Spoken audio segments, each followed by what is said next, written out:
Interesting आहे सगळं हे. आणखी थोडं आपण मागे जाऊ. हे कोणी शोधून काढलं? एका कोणी शोधून काढले नाही, कारण हे इव्होल्युशन मध्ये सगळं होत गेलं. काय की अॅनाटॉमी माहित होती लोकांना, अॅनाटॉमी तर बऱ्याच त्यावेळेला झालं होतं, पण आता त्याच्यात रिसर्च म्हणण्यापेक्षा बऱ्याच गोष्टी ऍक्सिडेंटली होत गेल्या. की आपल्याला माहित आहे की आपण जे काही याच्यामध्ये इंजेक्ट करतो ब्रेन मध्ये, ते राईट साईड हार्टला जातं, पण ऍक्च्युअली कसं जातं याची हे होतं, कुतूहल होतं.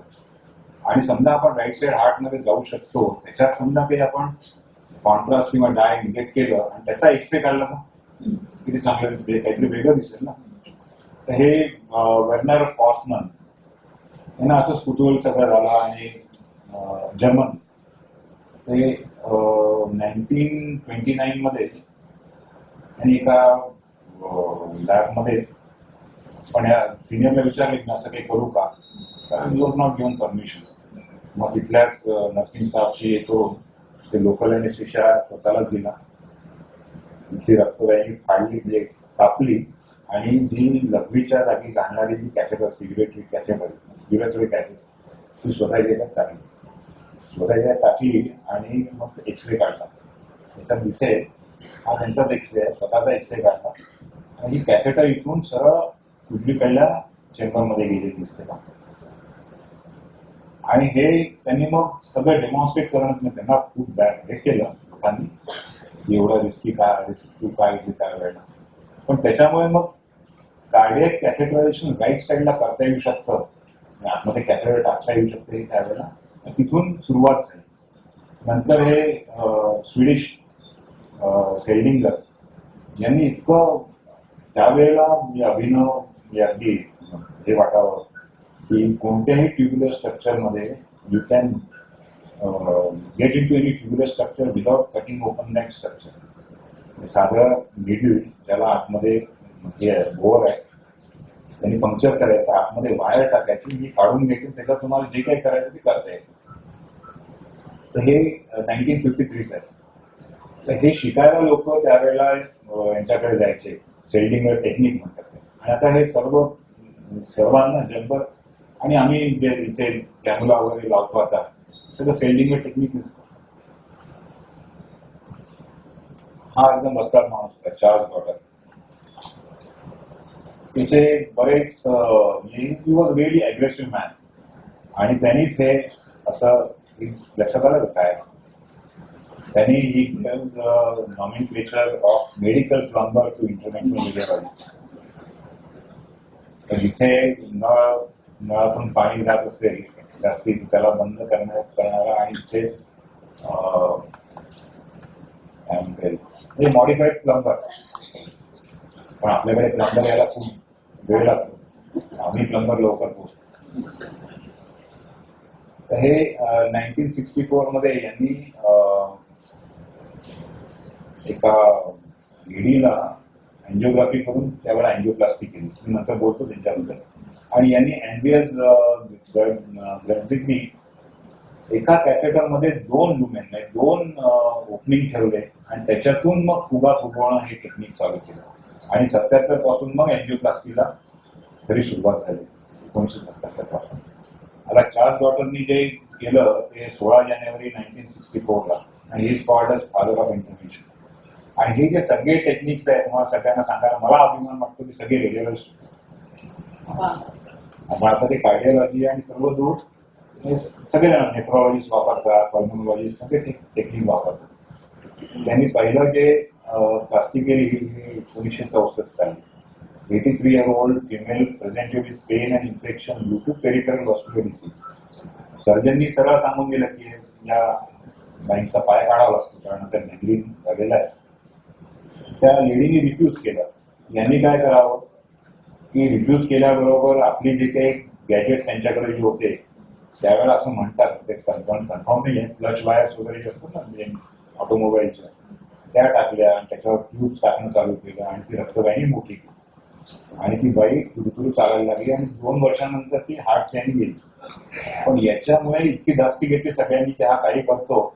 तर याच्याकडे जेव्हा रिक्विजिशन यायचं की अँजिओग्राफी करायची आहे visualise but do not try to fix it. तर तो ज्या साईडचं समजा अँजिओग्राफी करता आलेलं तर दुसरी साईड पाहून घ्यायचं आणि तिथे काही प्रॉब्लेम असेल तर ती फिक्स करून टाकायचं. तर असे लोक होते. अँड्री ग्रंथिक जो आहे ना तो 42व्या वर्षी गेला आहे प्लेन क्रॅश. तो समजा आता असतो तर कुठलं कुठे अजून काय काय झालं असं माहिती नाही. तर हे असं त्याच्यामुळे सगळं याला आता रूप आलं. तुम्ही कसे वळला? मी वळलो नाही तसंच. म्हणजे मी अल्ट्रासाऊंड शिकल्यामुळे या फील्डमध्ये राहिलो आणि त्या काळामध्ये अल्ट्रासाऊंड नव्हता. त्याच्यामुळे सगळे जे काही थिसिस टॉपिक आणि बाकी सर्व राहायचं रिलेटेड टू इंटरव्हेन्शन होतं. म्हणजे 85-86 आणि मग एक एक टेक्निक येत गेलं. मग मी बाहेर बरेच जातात. हा जो आहे ब्रँचिंग ज्या सिटीमध्ये त्यांनी शिक्षण घेतलं लायप्झिग जर्मनीला, छोटं शहर आहे, युनिव्हर्सिटी टाउन आहे, इतकं याचं काम आहे आणि सर्व दूर जर्मनीतून तिथेच पेशंट येतात.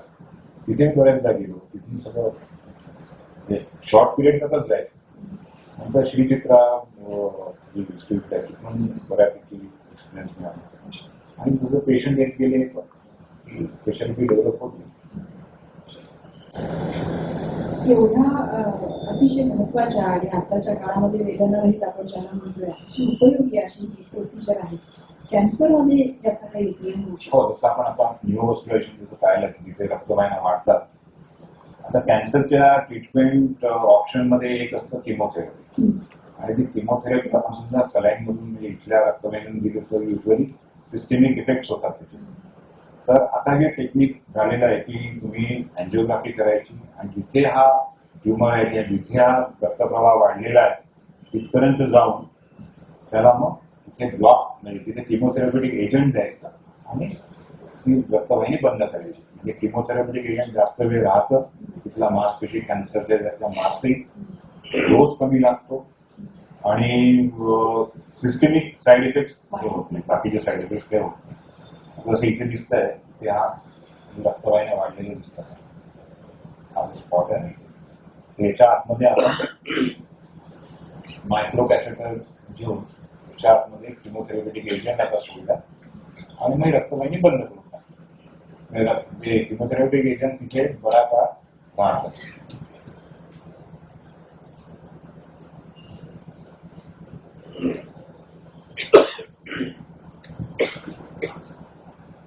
पूर्णपणे इथे बंद करतात.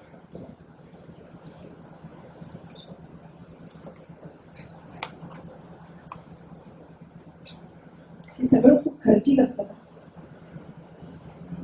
खर्चिक महत्वाचा प्रश्न आहे लोकांच्या मनात. बरोबर, खर्चिक आहे कारण जिथे टेक्नॉलॉजी येते तिथे खर्च वाढतो. पण ड्युरेशन ऑफ हॉस्पिटलचे कमी राहतो आणि वर्किंग समजा पेशंट असेल तो काम रिझ्यूम करणं हे बऱ्यापैकी लवकर करू. शेवटी आपलं आयुष्य महत्वाचं, आपलं जगणं महत्वाचं. आणि साधारण ज्या प्रोसिजर्स आहे जसं तुम्ही म्हणालो फ्लो डायव्हर्टर ते खूपच महाग आहे, 14-15 लाखाचं. पण बाकी साधारण 2-3 लाखापर्यंत या प्रोसिजर्स होऊन जातात. आपण आणखी एका महत्वाच्या केसकडे जाणार. डॉक्टर चोरघडे समोर बसलेले आहे आणि त्यांची केस आपण आता समजून घेऊया. 8 वर्षापूर्वी झालेली ही केस आहे आणि आज डॉक्टर साहेब आपल्या बरोबर आहेत आणि त्याच्यानंतर पूर्ववत पूर्णपणे काम करतायत, अजूनही काम करतायत, अजूनही लिखाण करतायत, अजूनही पेशंटशी बोलतायत. काल सुद्धा आमच्या डिस्कशन मध्ये येऊन आमच्या बरोबर आहे. पुस्तकही प्रकाशित होत आहे. आपण ऐकूया त्यांचं काय. सरांना काहीतरी उजव्या पोटामध्ये गुदगुली किंवा काहीतरी असं विचित्र एक सेन्सेशन होत होतं आणि म्हणून मग त्यांना असं वाटलं की काही पचन क्रियेत काही झालं असेल किंवा त्याची औषधं घेतली. मग त्यांनी ते काही गेलं नाही. मग सर्जनला दाखवलं. मग सर्जननी पाहिलं आणि मग सोनोग्राफी ऍडवाइस केली आणि त्याच्यामध्ये मग त्यांना तिथे मोठा फुगा आढळला आणि फुग्याचं जे लोकेशन जे होतं हा आवडता जो मोठा पाईप आहे तो तिथून निघणारी रक्तवाहिनी हा फुगा आणि फुगा साधारण हा 5 सेंटीमीटरच्या जवळपास होता. हा फुगा तिथे असल्यामुळे आणि त्याच्यामुळे जे काही आतड्यांवर जे प्रेशर होतं त्याच्यामुळे त्यांना ते सिम्पटम्स होते. पण हे दिस वॉज रिअली अर्ली डायग्नोसिस. सरांचं लक्ष शरीराकडे असल्यामुळे ना ते युजली हे ऑटोप्सी फायंडिंग असतं. पेशंट गेल्यानंतर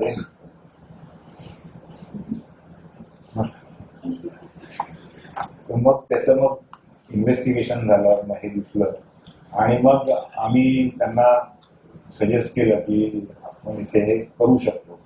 हा जो फुगा आहे त्याला विदाउट सर्जरी आपण टॅकल करू शकतो. तर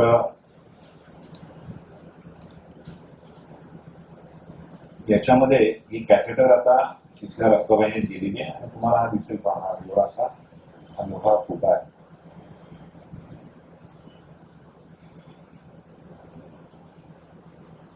हा इथे मोठा फुगा आहे आणि तिथून ही नॉर्मल रक्तवाहिनी स्प्लीनला जाते आणि स्प्लीन हे इम्पॉर्टंट ऑर्गन आहे आपल्या याच्यात. आता याची ट्रीटमेंटचे पर्याय म्हणजे एक तर हे पोट ओपन करून स्प्लीन सकट हे काढायचं किंवा मग हे आतमध्ये याच्या आतमध्ये दुसरी नळी स्टेन ग्राफ्ट टाकून त्याला पूर्ववत करायचं.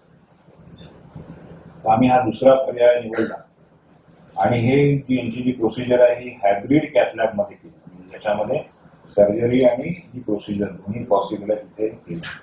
आता ही शीट तिथे गेलेली आहे आणि तिथून मग याच्या आतमध्ये आपण तो स्टेन ग्राफ्ट टाकला आणि हा जो स्टेन ग्राफ्ट आहे हा सेल्फ एक्सपांडिंग स्टेन ग्राफ्ट होता. कारण याला बऱ्याच तिथे नांगोळी वळणं होती म्हणून आपण तो साईडनी पाहतोय.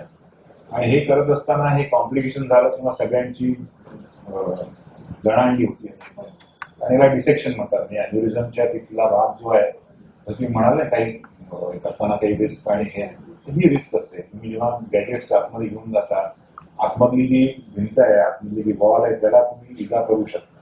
तशी इजा इथे झाली आणि इथे पहा इथे ते स्टेनिंग झालं. तर हे समजा अजून काही इथे जास्त आपण नाही केलं असतं हे सर्व फाटलं असतं आणि रक्त सगळं पूर्ण बाहेर निघालं असतं. हे तुम्हाला कॉशियसली करावं लागतं. याच्यामध्ये पूर्ण तो इथपासून इथपर्यंत हा स्टेन ग्राफ्ट घेऊन गेलो आणि मग हा इथे रिलीज केला. हा रिलीज झाल्याने सगळ्यांनी सुटकेचा श्वास घेतला आणि हे क्लिअर झालं. आणि आता तो म्हणजे 8 वर्ष झाले व्यवस्थित मध्ये आपण नाही केला. फॉलोअप मध्ये सिटी स्कॅन वगैरे केला सगळं व्यवस्थित. सोरखेडे सरांनी मला खूप छान माहिती दिली की अशा पद्धतीचं प्रोसिजर फ्रान्समध्ये पहिली रोबोटिक सर्जरी झाली असं आपण त्या दिवशी मला सांगितलं आणि दुसरी अशा प्रकारची सर्जरी डॉक्टर कोथेकरांनी केलेली. त्याच्यामुळे आपल्या नागपूरला डॉक्टर लावलेले आहेत आणि वोकहार्ट हॉस्पिटलचे सुद्धा आपण आभार मानले पाहिजेत. आणि सर जिथे जिथे प्रॅक्टिस करतात स्वतः जिथे जिथे बसतात त्या सगळ्या लोकांना त्याचा खूप फायदा होत असतो.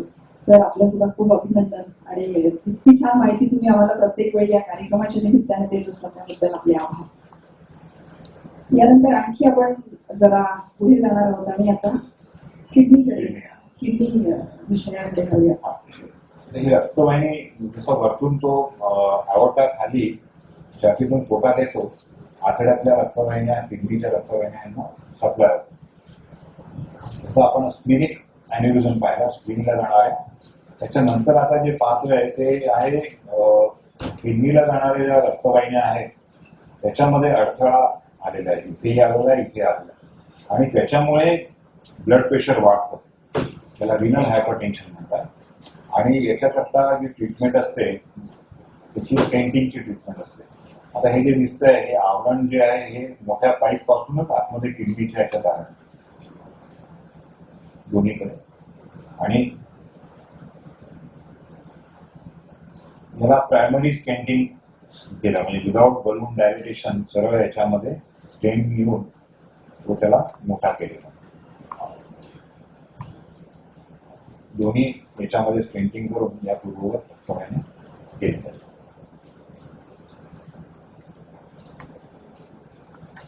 हे केल्यानंतर किडनीला रक्तपुरवठा एकदा व्यवस्थित सुरळीत चालू झाला की किडनी फंक्शन जे आहे ते व्यवस्थित राहण्यामध्ये मदत होते. आणि दुसरं समजा पेशंटचे 3-4 ब्लड प्रेशरचे औषधं समजा चालू असतील तर काही जणांचं 1 किंवा 2 औषध सुद्धा कमी होतं. आणि बाकीचे हार्टच्या करता जे मेडिसिन्स असतात ते चालू राहतात. अँटीप्लेटलेट चालू. जगाची महासत्ता असलेला अमेरिका आणि त्याच्या मिसेस ट्रम्प त्यांचं पण आता काहीतरी वाचण्यात तुम्ही पेपरमध्ये सगळ्यांनी वाचलं असेल की Mrs Trump was admitted for some renal problem, किडनीचा प्रॉब्लेम, आणि embolisation was done for that. आणि ते जे झालं होतं ते अँजिओमायोलायकोमा म्हणतात. किडनी मधल्या ज्या मसल्स आहेत ते प्लस रक्तवाहिन्या असा गुच्छ तयार होतो आणि त्या गुच्छातून ब्लिडिंग होऊन ते म्हणजे लघवी वाटे म्हणजे युरिन ही लाल रंगाची होत असते. आणि हे युजली बेनाईन नसतं, बेनाईन ट्युमर असतो. आणि त्याच्याकरता ऑपरेशन न करता त्याचा जो पूर्ण रक्तपुरवठा आहे तो आपण बंद करतो. रक्तपुरवठा बंद झाला म्हणजे मांसपेशी मारतात आणि ट्युमर समजा 4 सेंटीमीटरचा असेल तर तो हळूहळू कमी होतो आणि ब्लिडिंग वगैरे सगळं बंद होतं. त्या याच्यामुळे थोडंसं अजून परत एम्बोलायझेशन प्रोसिजरला थोडंसं त्याला महत्व आलेलं आहे. चर्चा पण खूप छान. आपण थोडं आणखी महिलांच्या विषयाकडे मी आपल्याला घेऊन जातो की महिलांना जे प्रॉब्लेम्स आहेत गर्भाशयाचे म्हणा किंवा गायनिक प्रॉब्लेम्स आहेत त्याच्यामध्ये आपली ही जी प्रोसिजर आहे किंवा इंटरव्हेन्शनल रेडिओलॉजी काय काम?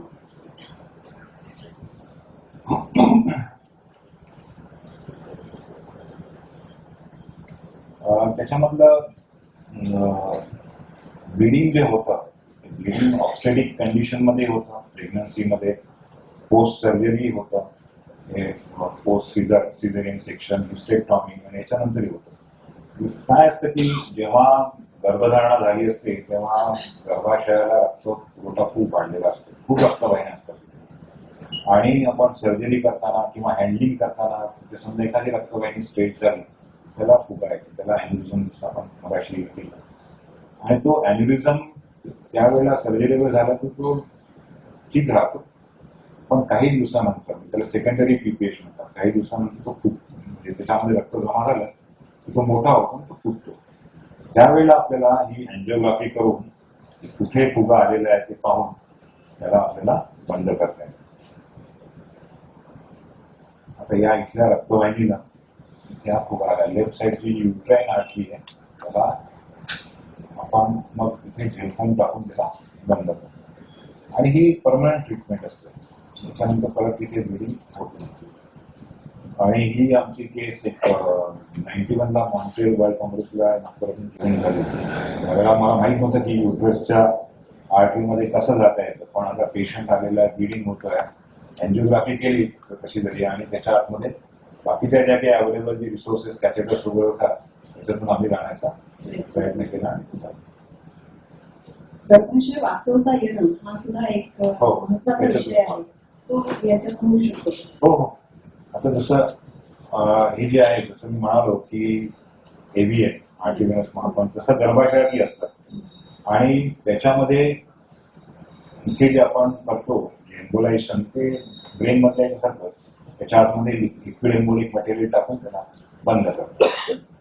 हा जो होता हा पेल्विक एव्हीएम म्हणतात. ही केस अशी होती की या पेशंटचं सकाळी एमटीपी झाले अमरावतीला आणि पोटेन्शियल ब्लिडिंग सुरू झालं आणि ब्लिडिंग ते पॅकिंग करून वगैरे काही थांबत नव्हतं. बरेचसे ट्रान्सफ्युजन दिले. She receive almost 18 transfusion by the time she was shifted here. त्याच्यानंतर अँजिओग्राफी केली तर त्याचा गुच्छा दिसला आणि मग आपण त्याला ब्लॉक केलं.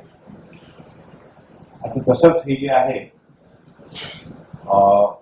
ब्लिडिंग जे आहे हे फायब्रॉइडमुळे सुद्धा होतं. फायब्रॉइडचं काय आहे की फायब्रॉइड हा बेनाईन ट्युमर आहे आणि याची जी वाढ जी होते त्याच्यामध्ये हार्मोन्स आणि रक्तपुरवठा दोन्ही कारणीभूत असतात. तर जेव्हा याची ग्रोथ जास्त होते आणि ब्लिडिंग होतं, जो जेव्हा वाढतो तेव्हा प्रेशर सिम्पटम्स येतात. युट्रसवर जी ग्रोथ त्याची वाढते तेव्हा युरिनरी ब्लॅडर, नंतर रेक्टम याला प्रेस करते, युरिनरी सिम्पटम्स असतात, नंतर कॉन्स्टिपेशन वगैरे होतात. याचे पर्याय परत तेच आहे की तुम्हाला जे हार्मोन्स जे असतात त्याच्या विरुद्ध स्त्रीत्वाचे विरुद्ध हार्मोन देऊन कमी करा किंवा ऑपरेशन करा. आता हे जे स्पेसिमेन दिसतं हे हिस्टेक्टॉमी केलेलं स्पेसिमेन आहे आणि याला मग तिथे किरा मारल्यानंतर एवढे फायब्रॉइड आतमध्ये दिसतात. एवढे फायब्रॉइड आपण फायब्रॉइड एम्बोलायझेशन कंट्रोल करू शकतो. ही तशी फार साधी प्रोसिजर आहे. म्हणजे आपल्याला पेल्विसची अँजिओग्राफी करायची. अँजिओग्राफी केल्यानंतर युट्रसच्या आर्टरीज दोन्ही कडल्या ज्या असतात त्याच्या आतमध्ये जायचं आणि त्यातून फायब्रॉइडचा जो सप्लाय आहे तो आयडेंटिफाय करायचा. त्याच्या आतमध्ये कॅथेटर घेऊन जायची आणि हे पीव्हीए नावाचे जे पार्टिकल असतात पॉलिव्हिनिल अल्कोहोल फोम असते ते पार्टिकल आपण याच्यातून कॅथेटर मधून रिलीज करायचे आणि हे फायब्रॉइडला बंद करायचे. आणि तुम्ही समजा फायब्रॉइड पूर्णपणे बंद झाला तर तो साधारण 50% जो आहे तो 6 ते 8 महिन्यात कमी होतो. बाकीच्या 50% साधारण 1 वर्ष लागतं. पण सिम्पटम्स तुम्ही इमिडिएटली कंट्रोल करू शकता. म्हणून म्हणतात की हे केल्यानंतर you preserve womanhood. Uterine fibroid embolisation केल्यानंतर युट्रस काढायची गरज नसते. युट्रस फायब्रॉइड जे आहे ते आपण यांनी सुद्धा काढू शकतो लॅप्रोस्कोपने दुर्बीणद्वाराही काढता येतं. पण ते समजा पूर्ण निघाला नाही तर रिकरन्स होतो. याच्यामध्ये कसं आहे की तुम्ही फायब्रॉइडच्या सेल्स मांसपेशी ज्या आहेत त्या पूर्णपणे त्याचा रक्तपुरवठा बंद केला तर पूर्ण मारू शकतात आणि त्या रिकरन्सचा एक कमी राहतो. आता एक अॅनिमेशन पाहू आपण. हे युट्रस आणि याला पुरवठा करणारी शुद्ध रक्तवाहिनी आहे दोन्ही कडल्या.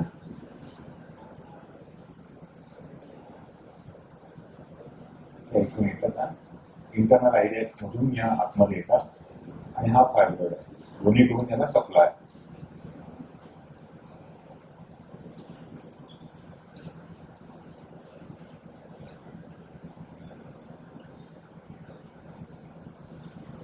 आपल्याला एका साईडची जांघेतली आर्टरी पंक्चर करावं लागते तिथून आपल्याला दोन्ही साईडला जाता येतं आणि तिथे तुम्ही एकदा फायब्रॉइडचा रक्तपुरवठा आयडेंटिफाय केला की तिथून आपण ते पीव्हीएच्या पार्टिकल्स टाकणं चालू करतो. कॅथेटर जाते.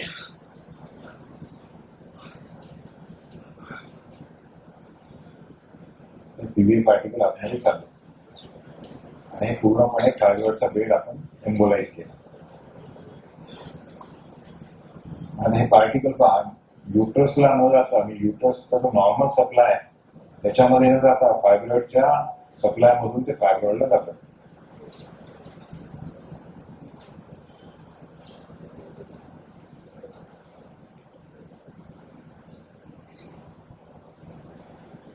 अॅनिमेशन मला युट्रसला आणि इकडे नॉर्मल आणि इकडे फायब्रॉइडला जाणार आहे. हे रक्तवाहिनी आपण ही पूर्णपणे बंद करतो.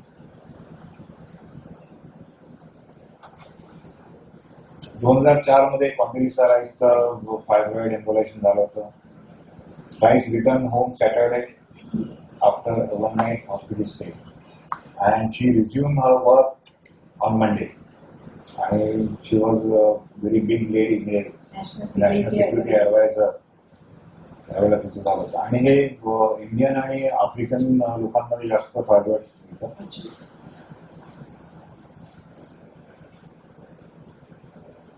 जसं आपण मगाशी हे पाहिलं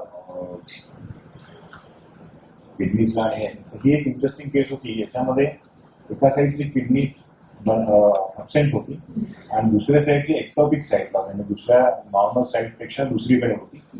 आणि ही she was young girl 24 years old आणि तिला फ्लॅश पर्मनंट एडिमा व्हायचं. सडनली हार्ट फेल व्हायचं म्हणजे हार्ट पंप करणं थांबून जायचं आणि सगळं लंग्समध्ये सगळं जे रक्ताचे जमायचं.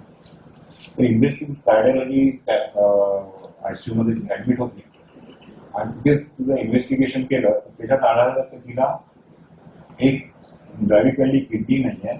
उजवीकडली जी किडनी आहे त्याच्यामध्ये अॅन्युरिझम आहे, मोठा फुगा आहे आणि तो फुटल्यामुळे ते कम्युनिकेशन झालेलं आहे. आता इथे दिसतं हा सिटी स्कॅन आहे. हा आयोटा प्युअर ब्लड घेऊन जाणारी आणि आयव्हीसी इम्प्युअर ब्लड घेऊन जाणार आणि ही उजवीकडल्या किडनीमध्ये आलेला हा मोठा फुगा. आता हे सर्जिकली तर इम्पॉसिबल होतं. आता ओनली ऑप्शन लेफ्ट वॉज एंडोव्हॅस्क्युलर, म्हणजे आतमध्ये आर्टरीत जाऊन करायचं. पण हे करताना सुद्धा रिस्क खूपच जास्त होती. म्हणून कन्सेंट आम्ही जे कन्सेंट म्हणतो त्या जीओटीची कन्सेंट ते पण केलं, आणि पॅरेंट्स आणि बाकी रिलेटिव्ह ऍक्सेप्टेड, आणि आम्ही ही केस करायला घेतली. तर पहिल्यांदा उजवीकडल्या रक्तवाहिनीतून अँजिओग्राफी केली. आता तुम्हाला दिसेल की अँजिओग्राफीतून ही रक्तवाहिनी किडनीला आणि तिथून मोठा फुगा आला आणि तिथून वेन सुरू झाली. म्हणजे पेशंटला अॅन्युरिझमही होता आणि फिस्टुला होता, म्हणजे कम्युनिकेशन बिटवीन आर्टरी आणि व्हेन. आता सगळ्या याला टॅकल करणारा एकच त्याच्यात होता, तो म्हणजे स्टेन ग्राफ्ट टाकणं, आणि तो सक्सेसफुल समजा झाला, तिला पुढे काही लागणार नव्हतं. याच्यामध्ये आता आहे आजपर्यंत गेलेला आहे, आणि हा इथे आता we have secured the normal ulnar artery, आणि इथे हा स्टेन ग्राफ्ट आहे. हा बलून एक्सपांडेबल होता, बलूनने त्याला मोठा केला, आणि हे केल्यानंतर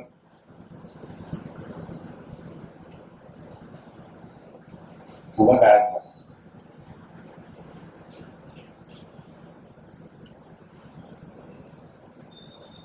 आणि कम्युनिकेशन केलं, आणि now she in IT पुण्यावरती service करते आणि व्यवस्थित चालते.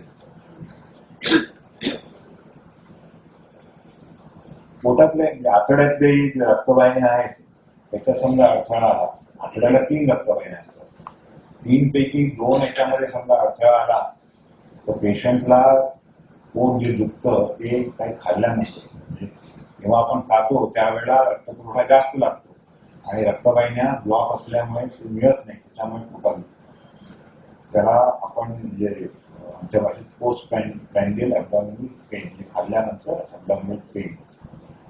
तर याच्यामध्ये 2 प्रकार असतात, एक असतं ॲक्यूट आणि दुसरं असतं क्रॉनिक. ॲक्यूट म्हणजे हार्टमधून काही क्लॉट समजा निघाला आणि रक्तवाहिन्यात बसला, ॲक्यूट सिव्हिअर पेन होतं, तर त्याच्यामध्ये गँग्रीन व्हायचे चान्सेस जास्त. आणि क्रॉनिक मध्ये काय आहे की एक रक्तवाहिनी एकदा बंद, म्हणजे बऱ्याच कालावधीत बंद होते, नंतर दुसरी नंतर होते, तोपर्यंत आजूबाजूचं सर्क्युलेशन ॲनास्टोमोसिस जे असतात त्यांनी रक्तपुरवठा मिळत असतो. तर हे जे क्रॉनिक वाला जे असतं ते काही कालांतराने दुसरी रक्तवाहिनी बंद होते तेव्हा मग ॲक्यूट मध्ये, म्हणजे ॲक्यूट आणि क्रॉनिक. त्याच्यामध्ये अँजिओग्राफी करून आपल्याला ही रक्तवाहिनी येतात, नॅरोइंग होतं, याच्यामध्ये एक स्टेन टाकला, आणि वरची जी होती त्याच्यातही अडथळा होता. 2 याच्यामध्ये आपण इथे एक स्टेन आहे आणि दुसरा स्टेन आहे. आणि हे पेशंट इतके खुश होऊन जातात, कारण त्यांना आधी काही खाल्लं की भीती वाटते, खाण्याचीच भीती वाटते, काही खाल्लं की पोट दुखणार. एकदा केल्यानंतर मग त्याला चांगलं वाटतं.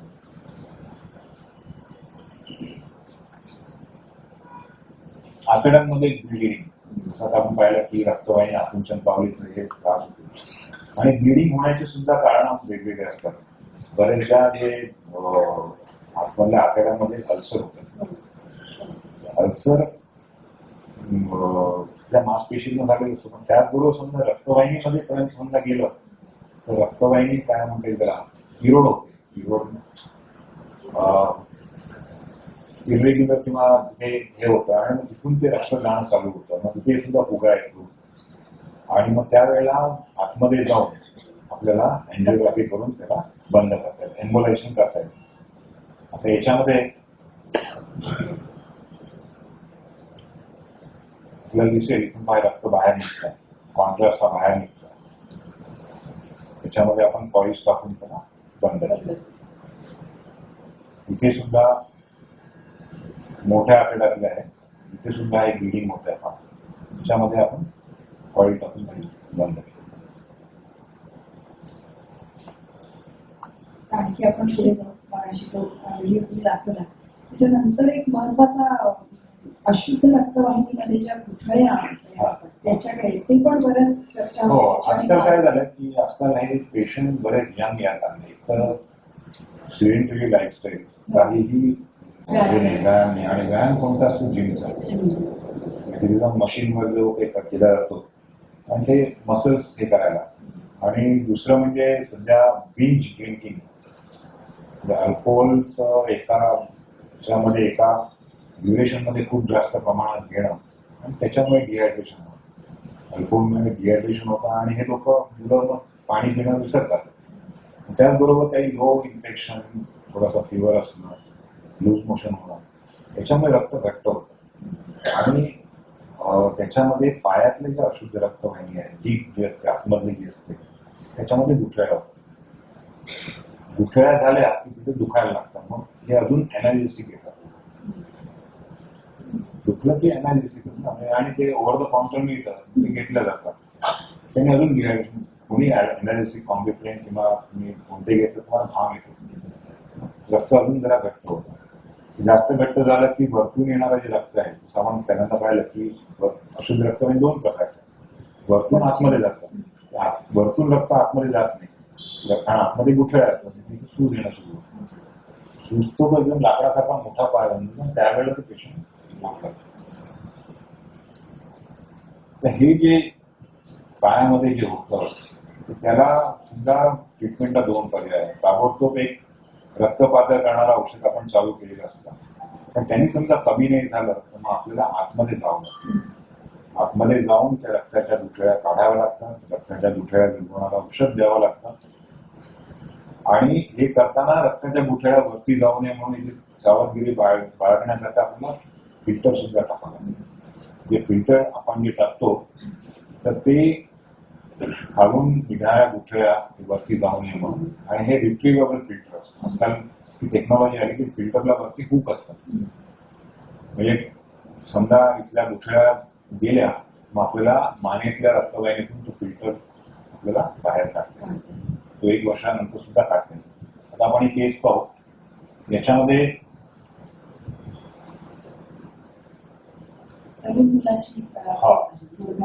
हे आधीच हे आपण पहिल्यांदा इथे फिल्टर टाकला जेणेकरून खालून गुठळ्यावरती जाणार नाही. आणि त्याच्या आजूबाजूच्या ज्या गुठळ्या होत्या त्या आपण सक्शन करून बाहेर काढल्या.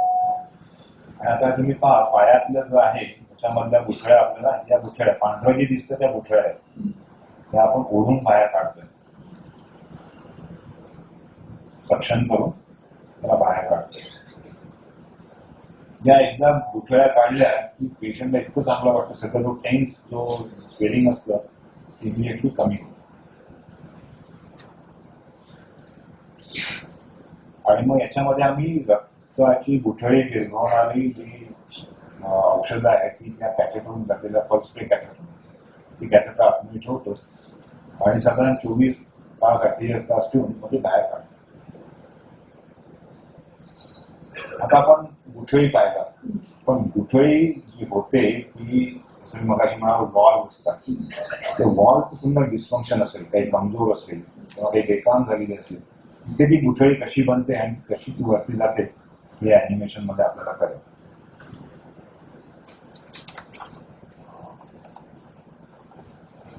ही आपली अशुद्ध रक्तवाहिनी आहे. आहे कसे रक्त वरती घेऊन चालतं या वॉल्व. आणि इकडली डावीकडली दिसेल ती थोडीशी बरोबर उघडझाप करत नाहीये, तर तिथे लगेच गुठळ्या जमा होणं चालू झालं. बाकी आता काम करणं बंद झालं इकडली वॉल. आणि मग एका याच्यामध्ये ती गुठळी जी आहे ती सरळ तिथून निघते, निघणार आणि ती जांघेतल्या अशुद्ध रक्तवाहिनीतून अशी वरती येऊन पोटातल्या याच्यातून सरळ थेट ती जाते उजवीकडल्या हार्टमध्ये आणि तिथून ती बंद. एक जाईल, 2 जाईल आणि पूर्ण मेन बंद झाली की जीव संपला. याला पण बोलतो. तर हे जेव्हा होतं त्यावेळेला समजा पेशंट तातडीने समजा तुमच्या जवळ आला तर तुम्ही पूर्ण त्याला वाचवू शकता. हे परमानंट अटी थांबवायचं म्हणतात. हा एक पेशंट त्याला गुडघ्याला काही लागलं त्याच्याकरता ऑर्थोस्कोपिक सर्जरी झाली, काहीतरी क्रुशिएट लिगामेंट काहीतरी इंज्युअर झाला आणि he was advise bed rest for 15 days. ती रेस्ट घेतल्यानंतर तो ताबडतोब बाईक चालवायला लागला आणि एका सिग्नलला रेड सिग्नल लागला होता म्हणून तिने बाईक बंद केली आणि ग्रीन झाल्याबरोबर परत चालू केली आणि 1-2 किक मारले आणि तिथेच तो बेशुद्ध होऊन पडला. मग लोकांनी त्याला मेवा हॉस्पिटलला घेऊन गेले. मग तिथून त्याचं काही तिथं रेसिडेंट होते त्यांना लक्षात आलं की काहीतरी झालंय मग ते कॅथ-लॅब मध्ये आणलं. आता ही व्हेनोग्राफी किंवा IVC ग्राम केल्यानं आपल्या लक्षात येईल की रक्त वरती हृदयात जातच नाही आहे, इथेच थांबते. जे उजवीकडल्या चेंबर मधून लंग्स मध्ये जायला पाहिजे ते जात नाहीये. म्हणून आम्ही इथे मग फिल्टर टाकला आणि फिल्टरच्या थ्रू आतमध्ये पर्मनरी आर्टरीज मध्ये जाऊन त्याच्यामध्ये रक्ताचे दुसरे विरघळणारा औषध चालू केलं. हा जेव्हा याला आणलं होतं तेव्हा याचं सॅच्युरेशन वगैरे फार कमी होऊन गेलं, 30-40 सॅच्युरेशन होतं. मग याला व्हेंटिलेटरवर टाकून सगळे करावं लागलं.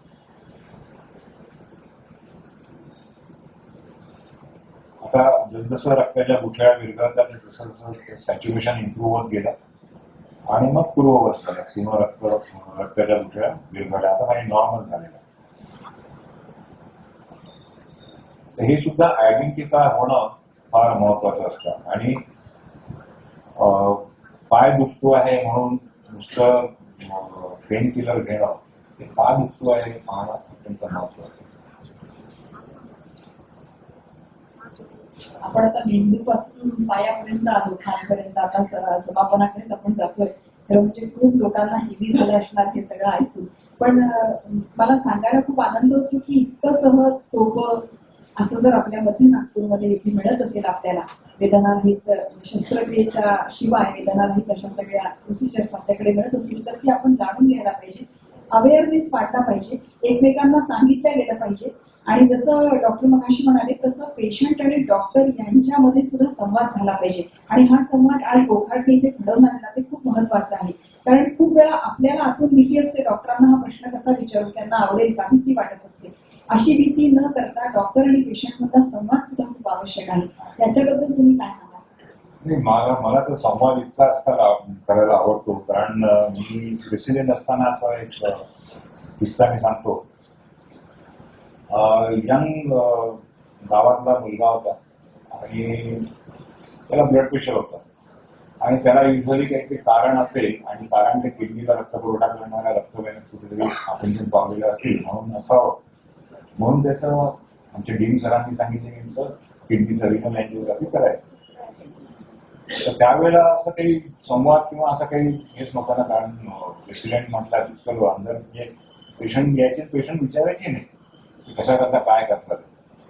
तर त्याला झोपवल्यानंतर तुम्हाला जांगेतली जिथून पंक्चर करतात समोरला ती जागा साफ करून एक आय टॉवेल आपण तिथे टाकतो आणि लोकल एनेस्थेशिया देण्याकरता मी सिरिंज तिथे सिरिंज अँड नीडल घेऊन चाललो त्यांनी ते पाहिलं आणि तो पूर्ण ते आय टॉवेल आणि सगळं घेऊन वळत सुटला. नसबंदी करते नसबंदी करते. पण हेच मी त्याला आधी 5 मिनिटं आधी समजा किंवा रेडिओलॉजिस्ट बरोबर बसून सांगितलं असतं की कशा करता करायचं. तो पळाला नसतो. कारण पळाल्यानंतर आम्हाला बऱ्याच खटाटो म्हणजे रंगी पोलीस स्टेशनला जावं लागलं वगैरे झालं. तर आता हा संवाद वाढलेला आहे आणि आता मास मीडिया आणि गुगल आणि याच्यामुळे पेशंट लोकांचं अवेअरनेस खूप झालेलं आहे आणि younger generation they question you lot. आणि पण आता थोडासा त्याच्यातला एक हे झालंय की आम्ही खर्च करतोय, तुम्ही करा पण रिझल्ट पूर्ण मिळाला पाहिजे. 100% सगळं व्यवस्थित झालं. आपण प्रयत्न 100% करू शकतो पण रिझल्ट म्हणजे आता जसं रक्तवाहिनी बंद झालेली आहे आणि पेशंट काही तासात यायच्याऐवजी काही दिवसानंतर आला, त्याच्यामुळे मांसपेशी सुद्धा डॅमेज झाला असतील तर तुम्ही पूर्ववत कसे करू शकता हे तुम्हाला समजून सांगावं. आपण जरा पटकन पुढे जाऊ, पायांच्या बोटांपर्यंत येऊ, गॅंग्रीन आणि पर्यंत येऊ आणि मग हा आता आपण बसून येणारा जो पाईप असतो तो आवटा पूर्णपणे सुद्धा बंद झाला तर आपल्याला बटक्स आणि पायामध्ये क्लॉडिकेशन म्हणजे काही अंतर चालल्यानंतर तुम्हाला तिथे दुखतं. तर याच्याकरता आपल्याला अँजिओप्लास्टी आणि स्टेंटिंग करून तो पूर्ववत करता येतो. तसंच एका साईडचं समजा बंद असेल तर दुसऱ्या साईडनी जाऊन सुद्धा त्याला आपल्याला पूर्ववत करता येईल. त्याच्यामध्ये हा उजव्या साईडचं पूर्णपणे बंद झालेलं आहे. त्याच्याकरता दोन्ही पायातून आणि वरतून असं येऊन आपल्याला हे इथे स्टॅम्पिंग करता येईल. आजकाल जसं सिटी अँजिओग्राफीची फॅसिलिटी अवेलेबल झाली आहे, त्याच्यामुळे तुम्हाला लेंथ आणि सगळं मेजरमेंट सिटी मशीन देते.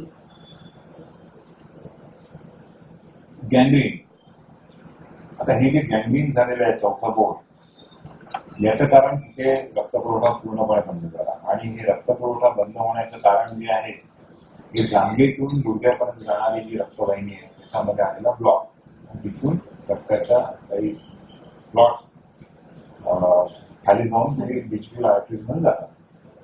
आता हा जो आहे जांघेतून गुडघ्यापर्यंत येणारा जो आहे हा इनफ्लो आहे. एक रक्तवाहिनी खालपर्यंत येते आणि गुडघ्याच्या खाली 3 रक्तवाहिनी, इट इज आउटफ्लो. इनफ्लो आणि आउटफ्लो तुम्हाला बरोबर करावं लागतो या टेक्निक. आता ही रक्तवाहिनी इथे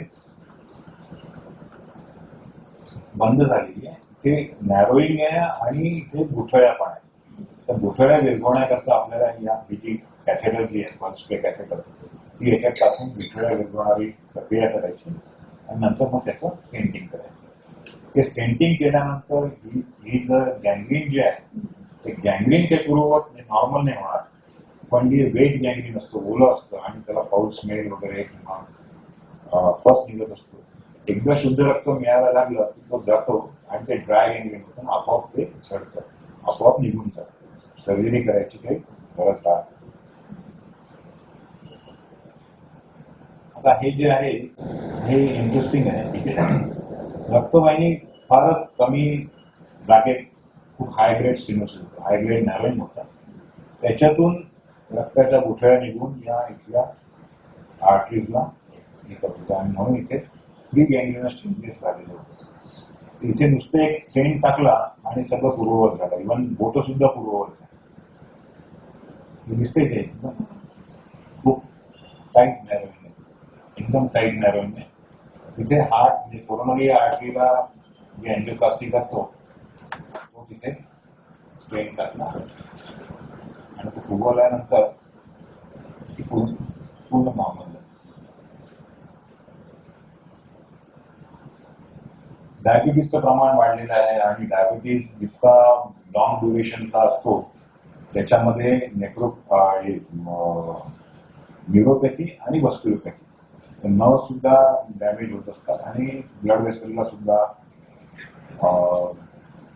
इजा होत असते, ते नॅरो होणं चालू होतं. आणि डायबिटीस मध्ये ज्या ब्लड वेसल असतात त्याच्यात कॅल्शियम जमा होणं सुरू होतं, कॅल्सिफाय होतं. आता टेक्निक बऱ्यापैकी प्रगत झालेला आहे की जिथे कॅल्शियम आहे, जिथे ऍथेरोस्क्लेरोटिक आहे, तिथे तुम्ही ड्रग रिलीज करता, त्याला ड्रग कोटेड बलून म्हणतात. कारण काय असतं की तुम्हाला लॉंग टर्म रिझल्ट सुद्धा लागतो. तुम्ही रक्तवाहिनी आता आग मोठी केली पण तिथे कॅल्शियम समजा असेल तर काय होईल, असा बलून डिफ्लेट केला तर परत आकुंचन पाहिजे. तिथे तुम्ही प्रॉक्सिमली म्हणजे आधी गुडघ्याच्या जवळ स्टेंट टाकू शकता, पण पुढे स्टेंट काही कामाचं नाही. म्हणून तिथे ड्रग कोटेड बलूनने तुम्ही डायलेट करता, ड्रग तिथे रिलीज होतो आणि ते राहतं. आणि मग आपल्याला डिसीज मॉडिफाईंग जे काही आहे, लाईफस्टाईल मॉडिफाय करणं आणि सुरू करायचं, म्हणजे हे जे अँजिओप्लास्टी करतो त्याचा लॉंग टर्म रिझल्ट आपल्याला मिळतो.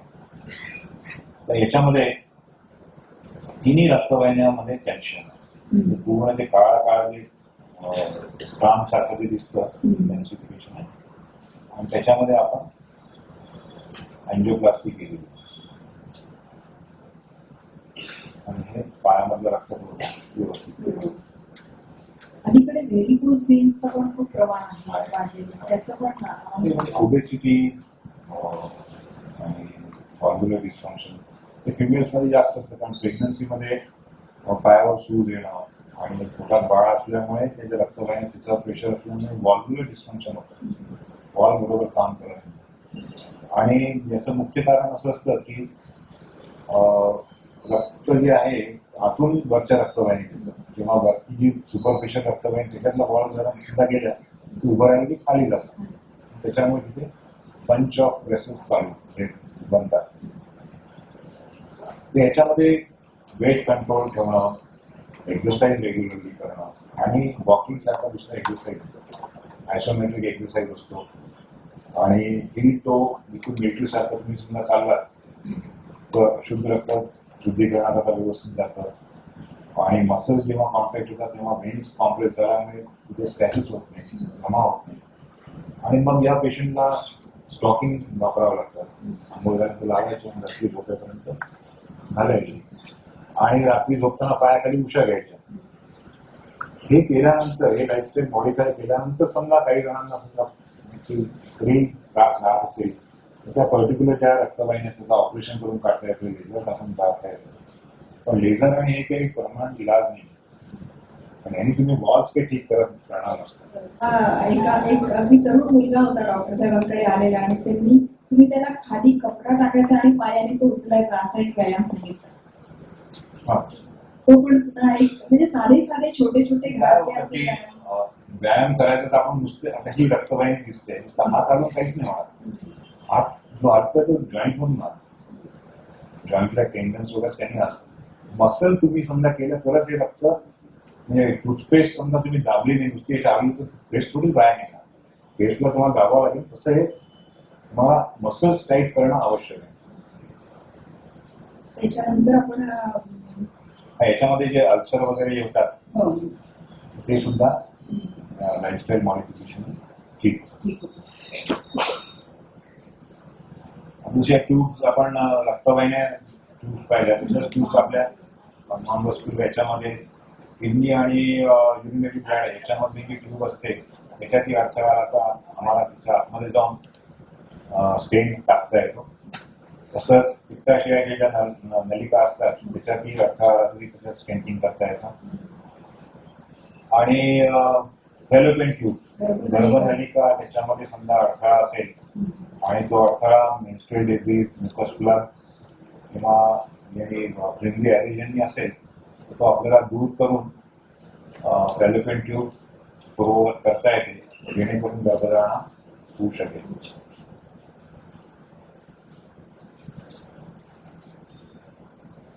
आता बोलता डॉक्टर साहेबांनी पुष्कळ गोष्टी आपल्याला सांगितल्या. आपल्या वस्क्युलर हेल्थकडे लक्ष देणं किती महत्वाचं आहे आणि आपल्या ज्या आर्टरीज आणि व्हेन्स हा एक ऑर्गन आहे असं म्हणून त्याच्याकडे पाहायला लागा असं सुरुवातीलाच त्यांनी आपल्याला सांगितलं. त्याच्यामुळे जसं आपण बाकीच्या विषयांचं नॉलेज घ्यायला जातो तसं याच्याकडे पण आपण विशेष लक्ष दिलं पाहिजे.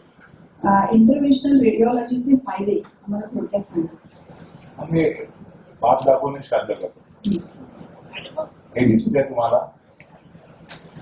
आणि हे ट्रीट केलं कसं आहे. हे बाकीच्या ठिकाणी काय आहे की कुठेही तुम्हाला एव्हिडन्स तसा नसतो. म्हणजे सर्जरी करताना तुमच्याकडे काही नसतं. आम्ही जेव्हा एन्जिओग्राफी करतो ते रेकॉर्ड झालेलं तुला काय दिसतंय मग आम्ही रिलेटिव्हना बोलवतो त्यांच्याशी डिस्कस करतो की हे असं आहे याचे पर्याय हे आहे याचा फायदा असा होऊ शकतो याची रिस्क कशी राहू शकते आणि हे केल्यानंतर कुठवर पेशंट इम्प्रूव्ह होईल म्हणजे आपण आधीच म्हणजे that is all everything is evidence based. आणि याला एनेस्थेशिया लोकल एनेस्थेशिया असतो त्याच्यामुळे रिकव्हरी फास्ट असते. कुठेही चिरफाड नाही कुठेही टाके नाही आणि हॉस्पिटल स्टे कमी असल्यामुळे खर्चही कमी असतो. It becomes cost effective. प्रोसिजरला खर्च जास्त आहे कारण ती टेक्नॉलॉजी आहे. Cath-Lab जी 5 करोड जी असते त्याचा मेंटेनन्स आणि बाकी स्टाफ आणि सगळं असतं.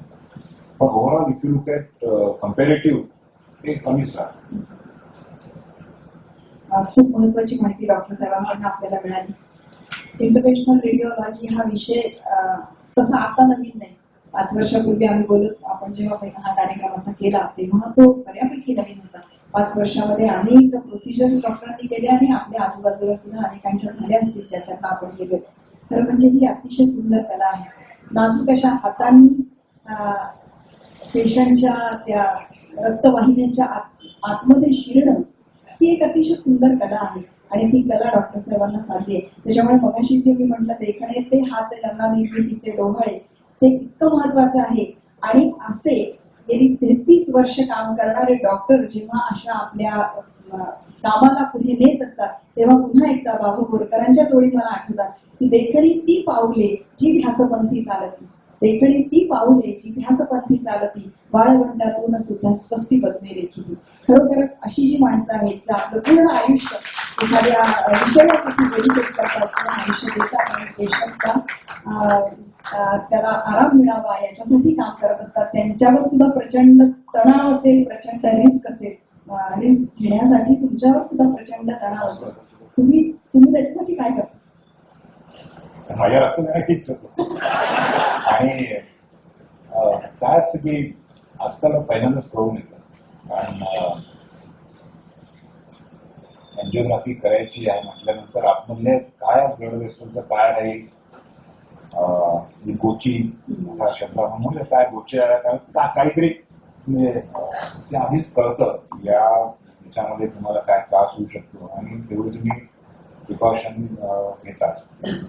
आणि आर्ट ऑफ कंट्रोल वरीज हे खूप डेव्हलप करायला हे कळलं. वरीज तर सगळ्यांना आहे, पण आम्ही मुद्दामन वरीज काय होऊ शकतं याचा आर्ट आम्हाला आत्मसात झालेला आहे. हे करताना काय होऊ शकतं, वर्स्ट काय होऊ शकतं आणि त्याची तुम्ही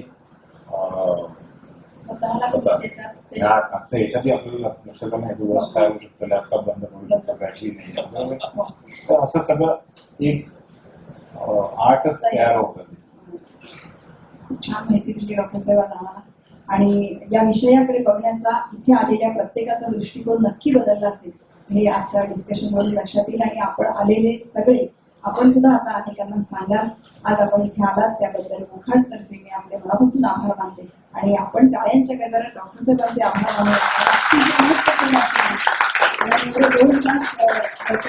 कोथेकर आपल्याला असे सर्व दिसणं असं काही प्रोग्राम तुमच्याशिवाय पॉसिबल होतं, कारण मी एकसारखं बोलत लेक्चर म्हणून हे पॉसिबलच नाहीये. तुमचा सहभाग असल्यामुळे हे पॉसिबल झालं. आणि मॅडम करताही चांगल्या जोरदार काय एकच प्रश्न, तुम्ही जे सांगितलं आता सिम्पटम्स बद्दल की गोल्डन अवर मध्ये पेशंटनी पोहोचणं कसं गरजेचं आहे, तर त्यावेळेला तुम्ही महत्वाचं सिम्पटम सांगितलं की बोलणं बंद झालं किंवा एक भाग काही पॅरालिटिक होतोय किंवा काय, पण तत्पूर्वी सुद्धा काही सिम्पटम्स असू शकतात का? हो. आणि त्यासाठी प्रिकॉशनरी मेजर्स कसे असतात की ते होतं आणि रिकवर होतात, त्याच्यामुळे त्याच्याकडे दुर्लक्ष होतं आणि मग मेजर स्ट्रोक होतो. तर ते साधारण तुमच्या लक्षात तुम्ही लिहिताय काही हात पेन दिसला, हात बधीर वाटला, जीभ बधीर वाटली, बोलताना काही झालं, तर सगळे इन्व्हेस्टिगेशन करून घ्यायला पाहिजे. त्याच्यामध्ये रक्ताच्या तपासण्या सगळ्या करायला पाहिजे, ब्लड प्रेशर तपासायला पाहिजे. आणि परत समजा तसं झालं तर मग इन्व्हेस्टिगेट बाकीचे म्हणजे डॉक्टर करून घ्यायला पाहिजे, सिटी एन्जिओग्राफी करून घ्यायला पाहिजे. आणि का झालं, कारण नॉर्मल याच्यामध्ये असं व्हायला नको. हे झालं याचा अर्थ मेंदूला मेंदूच्या कुठल्या ना कुठल्या तरी मांसपेशीला इजा झाली, तिथलं रक्त प्रवाह बंद झाला काही वेळा करता, तो शोधून काढावा. काय ब्रेन अटॅक मध्ये जे आपण आता जे स्ट्रोकचं जे बोलतोय त्याच्यात मेंदू दुखत नाही. मेंदू दुखला असताना तर हार्ट अटॅक सारखे सगळे पळाले असते.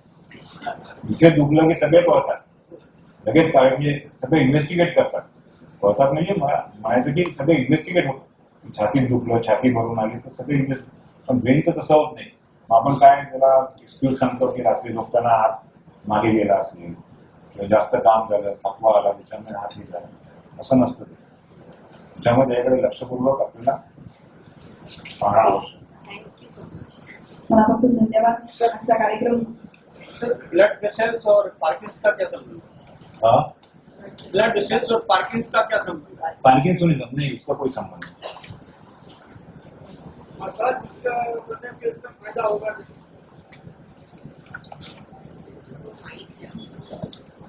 मालिश हाँ, मालिश कहाँ पे?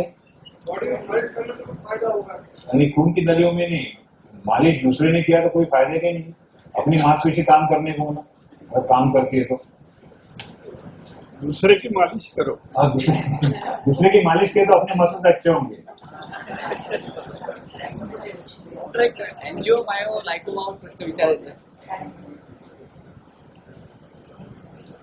हाँ, एन्जिओमायोलायकोमा प्रेग्नन्सीमध्ये कंटिन्युअस मॉनिटरिंग चालू होतं, तर त्याच्यात काही वाढली नव्हती. प्रेग्नन्सी नंतर काही दिवसांनी, डिलिव्हरी नंतर काही दिवसांनी एन्जिओमायोलायकोमा आतमध्ये ब्रेक झाला आणि इमर्जन्सी निर्माण झाली. बरोबर, त्यावेळेला मग नेफ्रेक्टॉमीच करावं लागतं, किडनी काढावी लागते. म्हणजे आधी काहीच कळू शकत नाही. नाही तेच ना, हे काय बेनाईन ट्यूमर आहे. हे जरी स्पेस जरी ऑक्युपाय करत असले, स्पेस ऑक्युपाईंग रिजन म्हणतात त्याला, पण त्याच्यामुळे प्रेशरमुळे समजा काही होत नसेल ना तर असिम्प्टोमॅटिक राहतात.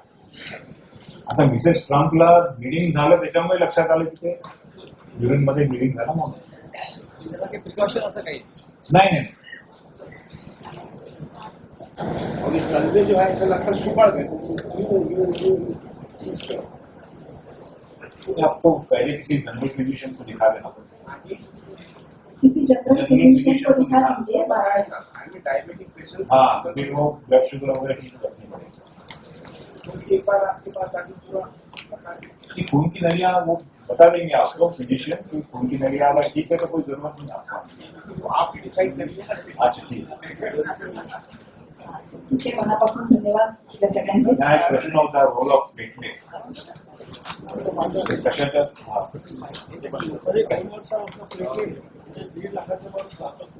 बरं, याच्यात काय स्प्लीन समजा मोठी झाली ना, स्प्लीन मध्ये जे प्लेटलेट्स बॅक होतात त्याच्यात आता प्रोसिजर करता येते. स्प्लीनचा काही भाग आपल्याला रक्तपुरवठा बंद करून प्लेटलेट वरती आणता येतात. प्लेटलेट समजा कमी असतील ते करता येतं.